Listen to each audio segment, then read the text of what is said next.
রুই মাছের একঘেয়ে রেসিপি ভালো না লাগলে এইভাবে একবার রান্না করে দেখুন, মুখের স্বাদ বদলে যাবে। কয়েক পিস রুই মাছ আগে থেকে লবণ হলুদ মেখে রেখে দিয়েছিলাম।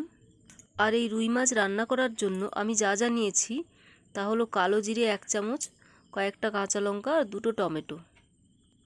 কাঁচা লঙ্কা আর কালো জিরে আমি শিলে বেটে নেব। এই রান্নাটা পুরোটাই কিন্তু কাঁচা লঙ্কা দিয়েই হবে। এখানে কোনো গুঁড়ো লঙ্কা বা শুকনো লঙ্কা ব্যবহার করব না। কাঁচা লঙ্কা আর কালো জিরে ভালো করে শিলে বেটে নিয়েছি। এবার টমেটোগুলোও ভালো করে বেটে নেব, একটু মিহি করেই বাটবো। এই রান্নাটাতে টমেটো কুচানো দিলে হবে না, টমেটো বেটে বা কুড়েও দিতে পারেন। সব কিছু ভালো করে বাটা হয়ে গিয়েছে। এবার মাছগুলো ভেজে নেব। কড়াইতে তেল গরম করে তেলের মধ্যে রুই মাছগুলো তুলে দেব। উল্টে পাল্টে ভালো করে ভেজে নেব।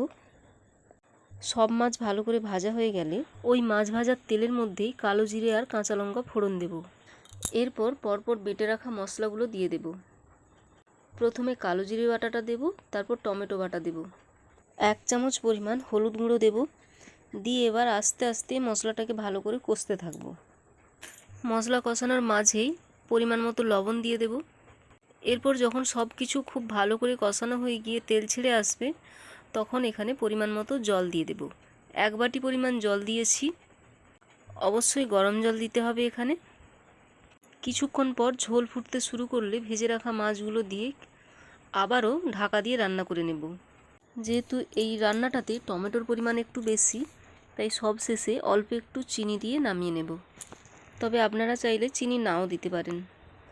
ব্যাস, পুরো রান্না আমার কমপ্লিট হয়ে গিয়েছে। এবার একটা পাত্রে ঢেলে নেব। রুই মাছের এই রেসিপি আপনাদের কেমন লাগলো অবশ্যই কমেন্ট করে জানাবেন। যদি ভালো লাগে তো একটা লাইক ও শেয়ার করবেন। আর ফেসবুক থেকে দেখলে আমার পেজটি ফলো করবেন। ধন্যবাদ। সবাই ভালো থাকবেন, সুস্থ থাকবেন।